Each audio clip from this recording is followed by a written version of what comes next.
नमस्कार सर्वांचे कथालेखन मराठी स्टोरी या आपल्या चॅनेलमध्ये स्वागत आहे। आज आपण एक नवीन कथा पाहणार आहोत आणि त्या कथेचं नाव आहे लायब्ररी।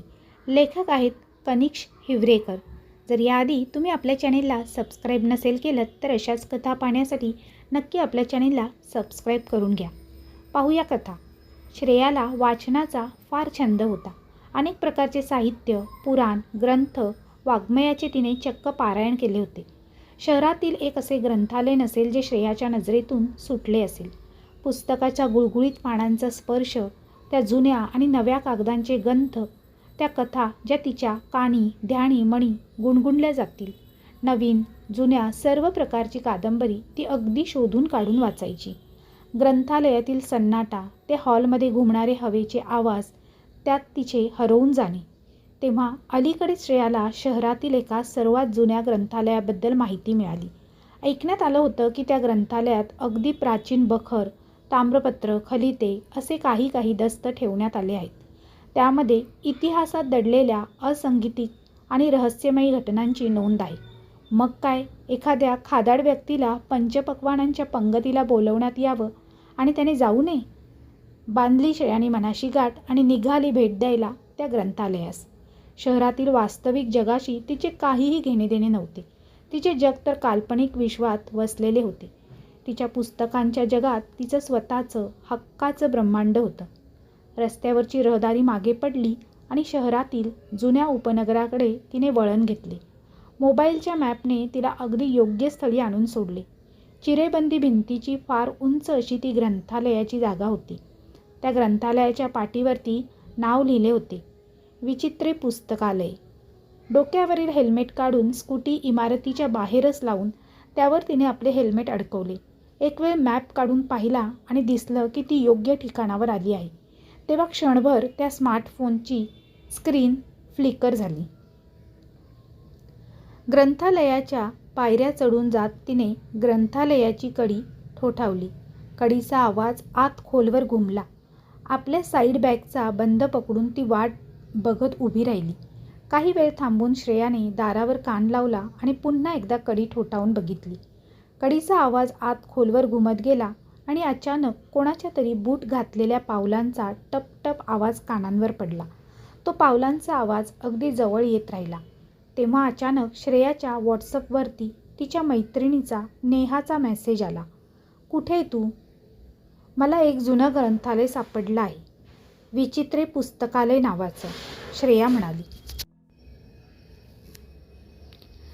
दाराच्या कडेलाच एक जाळीची खिडकी होती। श्रेयाचे लक्ष मोबाईलमधून त्या खिडकीच्या दिशेने गेले आणि त्या खिडकीत पाहताच तिच्या काळजाचा ठोका चुकला। कानामध्ये कोणीतरी ढोल वाजवावा असा भासात्मक आवाज झाला। श्रेयाने खिडकीत पाहताच आवंडा गिळला। खिडकीच्या पलीकडे एक पांढरा शर्ट घातलेला, जाड काळ्या फ्रेमच्या चष्म्याचा, मधोमध टकला व दोन्ही कानावर काळे केस, चेहरा तुळतुळीत शेव केलेला, जरासा जाड आणि ठेंगणा इसम उभा होता। त्याच्या भुवया अगदीच कोरीव आणि प्रमाणापेक्षा लांब, शेपटी असलेल्या होत्या। त्याने आधी ओठांचा चंबू केला आणि एकदम आपले हावभाव बदलले आणि दात विचकत हसला। बालिश प्रकारे त्याने हाताचा तळवा दाखवून श्रेयाला हाय केले। श्रेयाचे श्वास त्याला बघताच वाढले होते। कसे बसे तिने श्वासावर नियंत्रण मिळवले। एखाद्या रहस्यमयी कथेतील गूढ पात्राप्रमाणे त्या व्यक्तीची ती प्रतिमा होती। श्रेया त्याच्याकडे पाहतच राहिली। नजर त्याच्यावरती हटेनाशी झाली होती। त्याने आणखी काही इशारा केला आणि तो खिडकीतून दाराकडे आला। त्याने आतमधून दाराची कडी उघडली आणि दार आत घेतली। तो समोरासमोर कसा दिसेल याने श्रेया जराशी धस्तावली होती। दारामधील फूट रुंदावली आणि तो समोर आला। तो श्रेयाच्या खांद्याला देखील लागत नव्हता। पाय अगदी काठीसारखे सरळ, बाहुलीसारखी चाल, मागे ढोपर, पुढे पोट निघालेले, गळ्यात अगदी टॉपचे बटन लावून कॉलर घट्ट आवळलेली, सदऱ्याच्या बाया आखूड, हातावर हलके भुरे केस, जबडा गोल, नाक फेंद्रे, डोळे बटबटीत काळे। तो असाच चालत पुढे चौकटीत आला, पण चौकटीच्या बाहेर नाही आला। त्याने पुन्हा हां केले आणि श्रेयाचे खांदे उडाले। हे ग्रंथालयच आहे ना? शहरातील सर्वात जुने अडखळत अडखळत श्रेयाने त्याला विचारले. हे ग्रंथालयच आहे ना? शहरातील सर्वात जुने, तिने पुन्हा विचारले.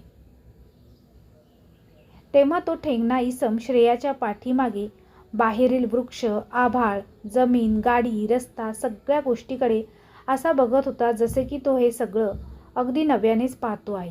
श्रेयाने त्याच्या नजरेचा रोख बघत मागे वळून एक नजर टाकली आणि अचानक मग तो बोलला. त्याचा आवाज बारीक होता पण थेरडा होता. छान आहे नाही? आजच बघतोय, तो म्हणाला. काय? श्रेयाने त्याला विचारले. त्याने आपल्या आखूड हाताचे बोट उचलले आणि बाहेरच्या दिशेने दर्शवले. हे दृश्य, तो म्हणाला. श्रेयाला ते दृश्य काही खास वाटले नाही, कारण ती हे सर्व रोज पाहून कंटाळली होती. ती आश्चर्याने त्याच्याकडे बघत होती. हो हो, छान आहे, श्रेया गडबडीत म्हणाली. ग्रंथालय आज सुरू आहे का की सुट्टी वगैरे आहे? श्रेयाने पुन्हा त्याला विचारले. तेव्हा तो म्हणाला. हां. त्याची नजर आणि मान श्रेयाकडे वळली. तिचा चेहरा डोळ्यांनी स्कॅन करून तो म्हणाला. आहे की सुरू. आपल्यासारख्या पुस्तकप्रेमीकरता सदैव खुले आहे. या या, आत या. गळ्यात वन हँडल बॅग, अंगात कुर्ता, खाली जीन्स, केस मोकळे. श्रेयाने ग्रंथालयाचा दरवाजा उघडून आत प्रवेश केला. आत प्रवेश करताच भव्य ग्रंथालयाचे दर्शन घडून आले. आत शिरताच डावीकडे एक मोठं रिसेप्शन टेबल होतं, राऊंड आणि गुळगुळीत लाकडाचं, आणि उजवीकडे पुस्तकांचे मोठे मोठे शेल्फ्स आणि 2 शेल्फ्सच्या मध्ये बसण्यासाठी बाकडे. हे सर्व शेल्फ्स संपूर्ण ग्रंथालय व्यापून टाकत होते. महिरपी कमानीच्या खिडक्यामध्ये रंगीबेरंगी काचा बसविण्यात आल्या होत्या. वर छताहून खाली साखळीच्या आधारे पिवळे बल्ब लटकत होते. त्यांच्या जोडीने पंखेही होते. आतमध्ये अगदीच नीरव शांतता होती. तो व्यक्ती डावी उजवीकडे कलत झुलत श्रेयाच्या समोर आला. त्याने श्रेयाला पाहत विचारले. हां, काय बघताय? छान आहे ना? खूपच शांतता आहे. कोणी येत नाही का इथे? श्रेयाने त्याला विचारले. हां, येतात ना. तुमच्यासारखे पुस्तकप्रेमी येतात आणि इथेच राहून जातात. हा हा. त्याचं हसू अगदीच चिरके आणि किनरी निघाले. तो स्वतःला टाळी देत हलत होता. श्रेयाला फार विचित्र वाटलं त्याचं हे वागणं. शांतता आहे ना? थांबा. आणि त्याने जाऊन एक स्टूल घेतला आणि तो भिंतीजवळ मांडला आणि तो त्या स्टूलावर चढला.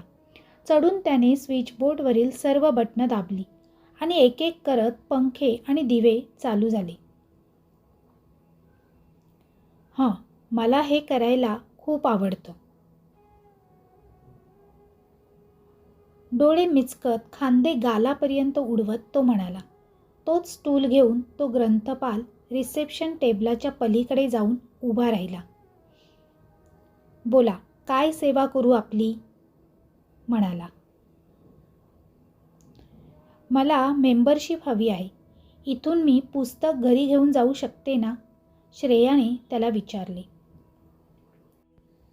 No no no no, sorry madam, आम्ही घरी पुस्तक देत नाही आणि सभासद तर मुळीच होता येत नाही, तो श्रेयाला म्हणाला. अरेच्चा, मग? तिने आश्चर्याने विचारलं. तुम्हाला हवं तर तुम्ही इथे बसून वाचू शकता, त्याने माहिती पुरवली. तुमचं हे ग्रंथालय किती वाजेपर्यंत चालू राहील? श्रेयाने विचारलं. हां, 24 तास चालू राहतं. कधीही या. पहाटे 3 वाजता जरी दार ठोठावले तरी सुद्धा मी हजर असेन, त्याने म्हणाले. ओके ओके, मला इथे बसून वाचायचं आहे तर. हो, बोला ना. त्याच्या चेहऱ्यावर हसू होते. तुमच्याकडे भूतांच्या कथाचे पुस्तक असेल का? श्रेयाने विचारले. आणि क्षणात त्याच्या चेहऱ्यावरील हसू गायब होऊन चेहरा इस्त्रीसारखा सपाट आणि प्रेताप्रमाणे पांढरा पडला. त्याचे डोळे गरगर डावी उजवीकडे फिरले आणि श्रेयावर स्थिर झाले. काय म्हणालात? भूतांच्या कथा? हो, आहेत. अगदी कोपऱ्यातला शेल्फ आहे. तो सगळा भूतकथेच्या पुस्तकांनी भरलेला आहे. हवे तेवढे वाचू शकता. आवडेल ते वाचू शकता तुम्ही. तो श्रेयाला म्हणाला. थँक्स. श्रेया त्याला धन्यवाद देत म्हणाली.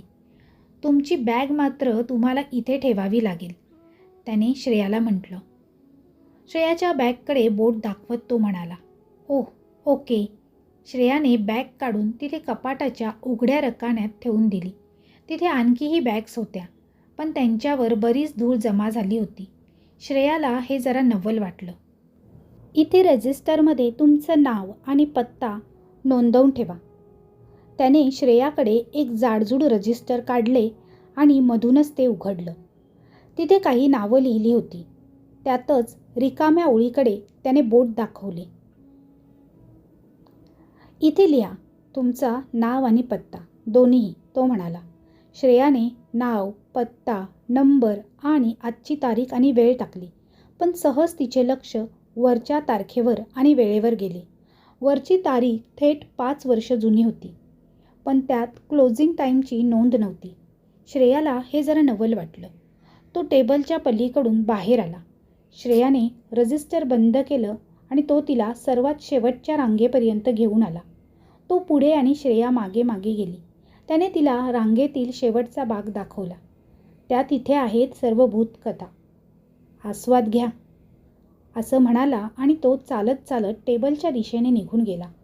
टेबलाजवळ थांबत त्याने मागे वळून बघितलं आणि पुन्हा तोच विचित्र हसू लागला आणि टेबलाच्या पलीकडे जात नाहीसा झाला. श्रेयाने आपली बॅग रॅकमधून ठेवून दिली होती, पण तिचा मोबाईल फोन मात्र तिच्या खिशात आला होता. ग्रंथपालने श्रेयाला ग्रंथालयाच्या कोनाड्यातील जागा दाखवली. श्रेयाने आपल्या पसंतीचा एक बाक निवडला आणि त्यावर आसनस्थ झाली. बसतेवेळी तिला आपल्या जीन्सच्या पॉकेटमध्ये मोबाईल जाणवला आणि तशीच तिची नजर समोर भिंतीवर चिकटवलेल्या सूचनेवर पडली. कॅमेरा अँड मोबाईल फोन्स आर नॉट अलाउड. श्रेयाने त्याकडे दुर्लक्ष केले आणि आता आपली आवड भागवण्यासाठी तिने खजिन्याचा शोध सुरू केला, म्हणजेच तिच्या आवडीच्या पुस्तकांचा. तिच्या बाकाच्या दोन्ही बाजूने पुस्तकांचे मोठे शेल्फ होते. त्यापैकी ती एका समोर जाऊन उभी राहिली. त्याला काचेचे तावदान होते. त्या आतमध्ये जुनी, नवी, जाड, पातळ अशी पुस्तके ठेवली होती. श्रेयाने ते कपाट क्लिप पकडून उघडले आणि त्या आडव्या फळीवर ठेवलेल्या पुस्तकात शोधाशोध करून एकाची निवड केली. त्यातून एक पुस्तक तिने ओढून बाहेर काढले. पुस्तकाची बाइंडिंग निघाली होती, पण कव्हरवरती नाव आणि चित्र ठळक दिसत होते. त्यावर एक सुकलेले पिंपळाचे खोड होते आणि त्या खोडाच्या ढोलीमधून एक भयानक चेहऱ्याचं प्रेत बाहेर आलं होतं. त्या झाडाखाली 2 लहान मुलं घाबरलेल्या अवस्थेत उभी होती आणि त्या पुस्तकावर शीर्षक होते, वेताळाचा कहर. श्रेयाने काचेचं तावदान लोटून बंद केलं आणि तावदानावर तिची नजर पडली. नजर पडताच क्षणी तिला काचेवर अगदी तिच्या पाठीमागे खांद्यावरून मागे कोणीतरी उभं दिसलं. श्रेयाने झटकन मागे वळून बघितलं, पण ती जागा रिकामी होती. पुन्हा तिने समोर काचेत पाहिलं तेव्हा मात्र तिच्या व्यतिरिक्त आणखी कोणीही तिथे दिसत नव्हतं. मला पण दिवसाढवळ्या भास व्हायला लागले, असे ती मनातच म्हणाली. श्रेयाने त्या पुस्तकावरील धूळ फुंकली आणि पुस्तक टेबलावर मांडले. बाकांवर बसून श्रेया पुस्तकाचे एक एक पान उलटून वाचू लागली. मध्येच तिला हसू फुटू लागले. ही कसली भयकथा आहे, सगळा बालिशपणा नुसता.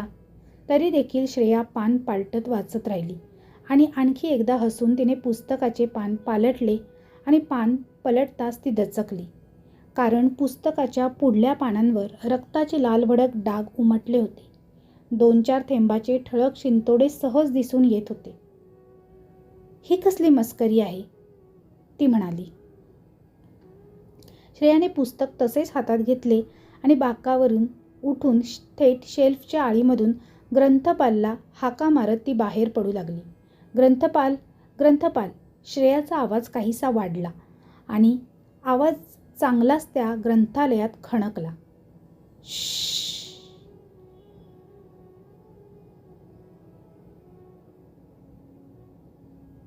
श्रेयाने या शुष्कारलेल्या आवाजाच्या रोखीने अर्थात आपल्या पाठीमागे वळून पाहिले. तेव्हा श्रेया ज्या ठिकाणी बसली होती अगदी त्याच शेल्फच्या कोपऱ्यातून ग्रंथवार बाहेर आला. श्रेयाला विचित्र वाटलं. अगदीच विलक्षण आणि अस्वस्थ करणारं. आपण तिथेच होतो आणि याला आपण पाहिलं कसं नाही? हा आपल्यावर नजर ठेवत होता का? तिच्या मनात पाल चुकचुकली. श्रेया गोंधळून त्याच्याजवळ आली, पण जरा लांब उभी राहिली. ग्रंथपाल श्रेयाकडे पाहत जरा डोळे फाडून म्हणाला, शांत रहा मॅडम, लायब्ररी आहे ही. काय गोंधळ सुरू आहे तुमचा? शांत रहा जरा. तो श्रेयाला म्हणाला. नाही, तुम्ही इथे कसे? तुम्ही अचानक इथून कुठून आलात? ती थोडी गोंधळून म्हणाली. माझी लायब्ररी आहे ही. मला वाट माहिती आहे, कुठून, कसं आणि कधी आणि कुठे यायचं ते. काय अडचण आहे तुम्हाला? तो थोडा चिडून म्हणाला. तुम्हाला पुस्तकाची निगा राखता येत नाही का हो? या पुस्तकामध्ये हे डाग कसले आहेत? किती गहाळ झाली आहेत याची पाने. श्रेया त्या ग्रंथपालला म्हणाली. श्रेयाने आपल्या समोर ते पुस्तक उघडले आणि उघडताच त्यातील डाग दाखवण्यासाठी उघडलेले पुस्तक ग्रंथपाल समोर धरले. बघा बघा, किती घाण आहेत हे डाग. तो ठेंगणा ग्रंथपाल आपले वाकडे पाय टाकत पुढे आला. त्यानं पुस्तकात पाहिलं आणि तो श्रेयाला म्हणाला, कसले डाग? कुठे आहेत डाग? श्रेयाने पुन्हा पुस्तकात पाहिलं तर आता तर तिथे कसलेही डाग नव्हते. तिने पुस्तकाची पाने पुन्हा पुन्हा चाळून बघितली आणि तोवर ग्रंथपालने तिच्याकडे पाठ फिरवली. शांतता राहा का, न जाणे कुठून कुठून येतात. तो असे बोलत बोलत तिथून निघाला. इतकंच बोलून तो आता कपाटाच्या आड बाजूला गेला. ओ थांबा, हे पुस्तक कसलेच भीतीदायक नाही आहे. श्रेया म्हणाली, मला एखादं भयानक कथेचं पुस्तक सुचवा, सत्य घटनांवर आधारित. किंवा इथं तशी अगदीच डार्क भयकथेची पुस्तकं नाही आहेत का? श्रेयाने विचारले. ग्रंथपाल पाठीमागे वळाला. यावेळी त्याच्या चेहऱ्यावर वेगळी स्माईल आली होती. अगदी क्रिपी, समाधानी, उत्साही आणि जहरी स्माईल. हो तर आहेत ना अशी पुस्तकं, पण या दाराच्या पाठीमागे आहेत, तो म्हणाला. त्याने कोपऱ्यात दिसणाऱ्या लाल दाराकडे बोट दाखवलं. त्या दारावर एक पाटी होती. रेस्ट्रिक्टेड ओन्ली फॉर ॲडल्ट असे म्हणून त्या दारावर पाटी होती. कमाल आहे, मी एवढा वेळ इथे होती आणि हे दार मला कसं दिसलं नाही? श्रेया मनात म्हणाली. ते जेव्हा गरज असते ना तेव्हाच दिसतं, नाहीतर सगळंच फसतं. ही ही ही, तो ग्रंथपाल हसत म्हणाला. तो ठेंगणा ग्रंथपाल खांदे उडवून अगदी फिदी फिदी हसला. त्याचे हसू आणि त्याचे बघणे बघून श्रेयाच्या अंगावर मात्र काटा फुटला. तुम्ही थांबा, मी किल्ल्या घेऊन येतो. हां, आलोच हां, ही ही, असा हसत तो तिथून निघाला. तो किल्ल्या आणण्याकरता निघून गेला आणि श्रेयाने तोवर आपला मोबाईल फोन काढून त्या लायब्ररीचा एक फोटो क्लिक केला आणि मोबाईल आतमध्ये ठेवून दिला. त्या गुप्त दाराकडे पाहता श्रेयाला क्षणभर असे वाटले की का आलोय आपण इथे? इथून लवकर निघून जायला हवं का? की यायलाच नको होतं इथे? तेव्हा समोरूनच तो ठेंगण्या किल्ल्या घेऊन आला. त्याने एक जाडजूड किल्ली काढली आणि दाराच्या वेजात घालून फिरवली.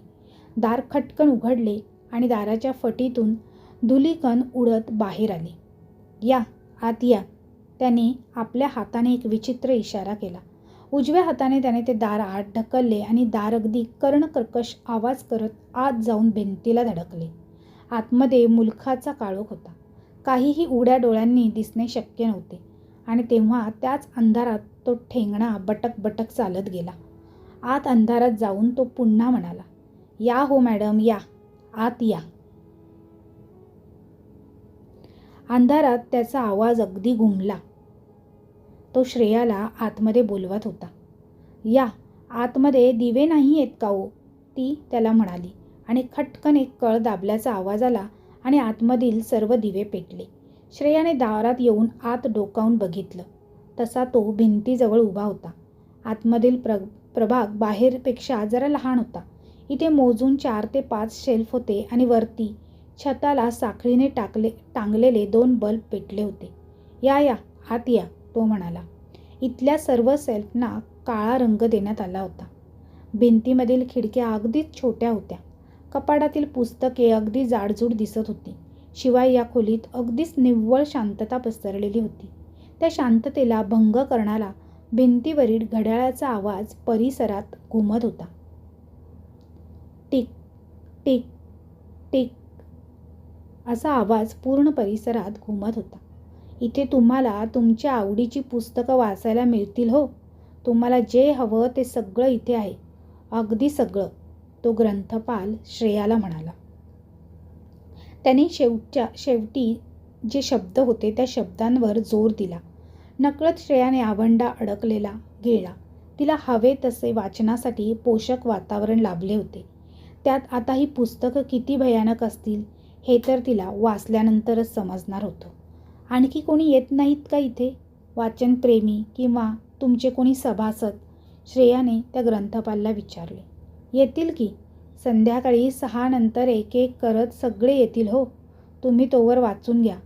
तुमच्यासाठी चहा करून आणू का, त्याने विचारलं. नाही, नको, त्याची गरज नाही, मी ठीक आहे, श्रेया म्हणाली. तो काही एक न बोलता त्या खोलीच्या दारातून बाहेर पडला. श्रेयाची अस्वस्थता वाढत होती. ती खोलीमध्ये चालत चालत एका कपाटाजवळ आली. त्या कपाटाच्या वर एक नावाची चिठ्ठी लिहिली होती. तंत्रमंत्र आणि अघोरी विधीचे प्रकार. श्रेयाला ते नाव वाचतात उत्सुकता जाणवली. तिने ते कपाट उघडले आणि त्यावर नाव शोधायला सुरुवात केली. त्यावर वेगवेगळ्या विधीची नावे होती आणि त्यापैकीच एक नाव तिने वाचले, नरबळी आणि नरबळीचे विधी. श्रेयाने ते जाडजूड पुस्तक बाहेर काढले आणि टेबलावर मांडले. पुस्तकावर एक लाल रंगाचे कव्हर होते. ते हाताला स्पर्श करण्यासाठी अगदीच गुळगुळीत आणि मऊ लागत होते. शिवाय त्यावर अनेक सुरकुत्या पडल्या होत्या, जसे की हे कव्हर नाही तर ती कातडीच आहे. काय होते त्या पुस्तकात आणि काय होते नक्की त्या लायब्ररीमध्ये असे रहस्य, हे जाणून घेण्यासाठी या कथेचा दुसरा भाग लवकरच येणार आहे. तोपर्यंत जर तुम्हाला हा भाग आवडला असेल, ही कथा आणि व्हिडिओ आवडला असेल तर तुमच्या जास्तीत जास्त मित्रपरिवारांसोबत शेअर करायला विसरू नका आणि कमेंटद्वारे कमेंट करून नक्की कळवा. तसेच आमचा मराठी कथा लेखन हा चॅनल आवडला असेल तर चॅनेलला सबस्क्राईब करा.